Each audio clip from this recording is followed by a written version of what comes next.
Dreams Continuation, Chapter 5. A year had passed since Yuki's passing, and Haruto found himself returning to the cherry blossom tree where they had made their childhood promise. He wasn't alone this time. Holding his young daughter's hand, he walked slowly, the petals dancing around them in the soft spring breeze. The memories of Yuki were still fresh, but the pain had softened, leaving behind a warm ache, a reminder of the love they had shared. Haruto's daughter, Emi, looked up at him with curious eyes. "Daddy, why do we come here every year?" Haruto smiled gently, kneeling down to her level. "This tree is special, Emi. It's where someone very dear to me made a promise long ago." Emi's eyes sparkled with interest. "A promise?" "Yes," Haruto said, brushing a stray petal from her hair. "A promise to always find each other, no matter how much time passed." Emi tilted her head, pondering his words. "Is it like a story?" Haruto chuckled softly. "Yes, it's a bit like a story." He stood up, taking a deep breath as he looked at the blossoms. "And part of that story is still with us." As they walked further down the path, the park filled with the vibrant colors of spring, Emi ran ahead, chasing the falling petals. Haruto watched her, a bittersweet smile playing on his lips. Yuki would have loved this moment, watching their daughter play under the same tree that had been a witness to their own love story. Later that afternoon, they visited the small cafe where Haruto and Yuki had once spent countless hours together. It had become a tradition, one he now shared with Emi. The cafe owner, recognizing Haruto, greeted them warmly. "Welcome back, Haruto. And you must be Emi." Emi smiled shyly, holding onto Haruto's hand. "Hello." They took a seat by the window where sunlight streamed in, casting a warm glow over the table. Haruto ordered their usual, a simple meal that reminded him of the times he and Yuki had shared. As they waited, Emi pointed to a wall covered in notes and drawings left by visitors. "Daddy, what's that?" she asked, her eyes wide with wonder. Haruto glanced at the wall, his gaze settling on a small note Yuki had left years ago. "It's a place where people leave messages," he explained. "Some are about dreams, others about people they love." Emi's eyes lit up. "Can I leave one too?" "Of course," Haruto replied, handing her a pen and a small piece of paper.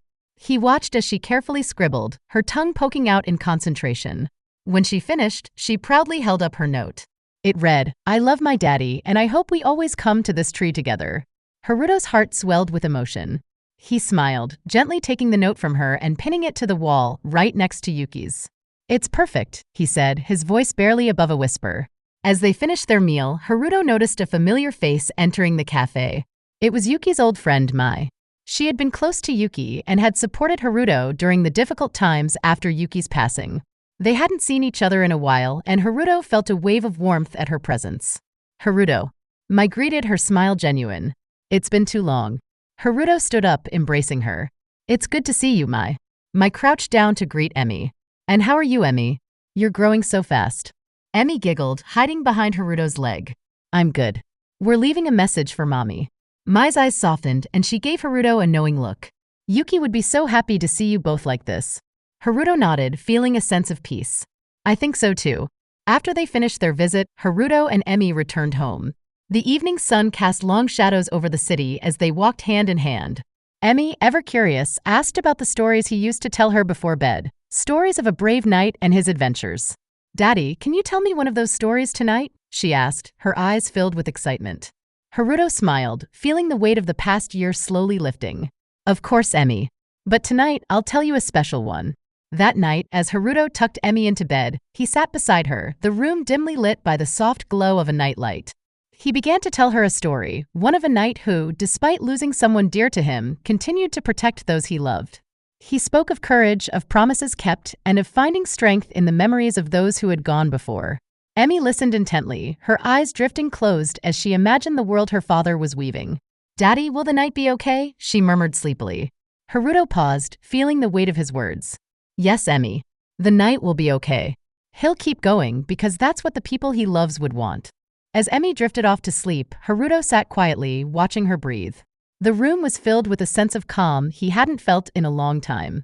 He knew Yuki's presence was still there, watching over them, and it gave him the strength to move forward. Before leaving the room, he glanced at the journal Yuki had given him, which sat on a nearby shelf. He opened it, flipping through the pages filled with her delicate handwriting. Her words spoke of love, hope, and the future she had imagined for them. As he read, a single cherry blossom petal, pressed between the pages, fell into his hand. Haruto smiled, closing the journal and placing it back on the shelf. "Thank you, Yuki," he whispered. We'll be okay. He stepped out of Emmy's room, leaving the door slightly ajar. As he walked down the hallway, he felt the cool breeze of the night enter through an open window, carrying the scent of cherry blossoms. He paused, taking in the familiar fragrance, and for the first time since Yuki's passing, he felt truly at peace. The promise they had made years ago under the cherry blossoms had been fulfilled. And as long as the blossoms continued to bloom, he knew that Yuki's love would remain, guiding him and Emmy through whatever lay ahead. 5.